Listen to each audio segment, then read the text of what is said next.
نشے کی حالت میں اگر طلاق دی جائے تو طلاق ہو جاتی ہے، یہ یاد رکھ لیں. لیکن اس فقہا نے کچھ حدود و قیود بھی بیان فرمائی. اگر کسی کو کسی نے پکڑ کر زبردستی شراب پلا دی یا کوئی نشہ دے دیا، فیون چرس دے دی، اب وہ پینا نہیں چاہتا تھا، یا پھر یہ دھمکی دی کہ پی ورنہ تجھے فائر مار دیں گے، تیرا کوئی جسم کاٹ دیں گے، اب وہ مجبور ہو گیا بیچارہ، اس نے پیا، اول فال بکنے لگا اور بیوی کو طلاق کہہ دی.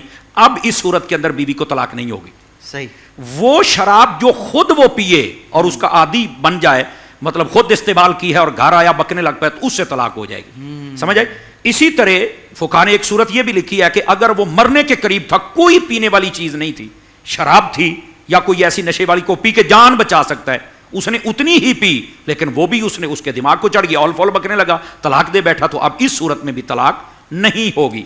ورنہ یہ جو نشئی بنگی چرسی ہوتے ہیں، گھوٹے پینے والے، یہ اگر شراب کی صورت میں کہہ دیں گے، نشے کی صورت میں، تو بالکل طلاق ہو جائے گی. جو دو صورتوں کا استثناء تھا میں وہ واضح کر چکا. دوسری بات، غصے میں طلاق ہوتی ہے. او بھائی، عید والے دن نیا کپڑا پہنا کے 10,000 عیدی دے کے کون طلاق دیتا ہے؟ یہ بھی تو بتاؤ نا. غصے میں طلاق ہو گئی، بس غصے میں ہی ہوتی ہے. پیار کے ساتھ کون دیتا ہے؟ او باش، کیا بات، آج آپ نے بڑا خوبصورت کام، بڑا کھانا، اور جاؤ میں تجھے طلاق دیتا. اب جاہل کون دیتا ہے ایسے؟ سمجھ آ رہی؟ دوسری بات سمجھنے والی یہ ہے، فقہا نے اس غصے کی تعریف بھی فرمائی ہے کہ وہ غصہ کون سا غصہ ہے جس میں طلاق ہوتی ہے. یہ بھی تو سمجھنے والی بات ہے نا. تو فرمایا کہ وہ غصہ جس کے اندر اسے اپنے پرائے کی بالکل پہچان بھول جائے.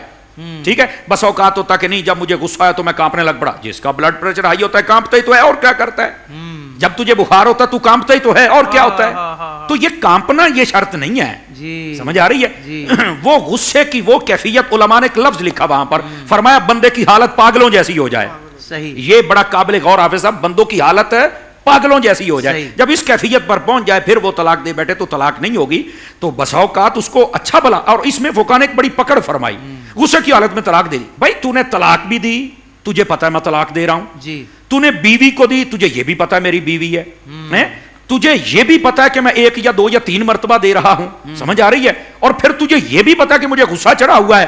ابے ہر چیز تو تیرے سامنے ہے، اب تو جھوٹ بولتا ہے، اپنی بات چھپانا چاہتا ہے. تو یہ غصہ مصہ نہیں ہے، یہ ڈرامہ اب اسٹیٹ فائر کیا ہے نا. تو اب جب تیرے اوپر FIR ہوئی ہے تو اب تو بھاگتا ہے. اب اس بات کو ذرا سنبھالنا، اب لے نہ چسکے ہوں رہے نہ کلا، تینوں پھر لگ پتا جاوے. تو اسی واسطے فرمایا کہ ایسی بات نہیں کرنی چاہیے کہ بعد میں پھر یہ کہنا پڑے کہ میں نے غصے میں دی ہے، یا یہ کہنا پڑے کہ میں نشے میں تھا. ایسی بات نہیں، صورت میں واضح کر چکا ہوں دونوں.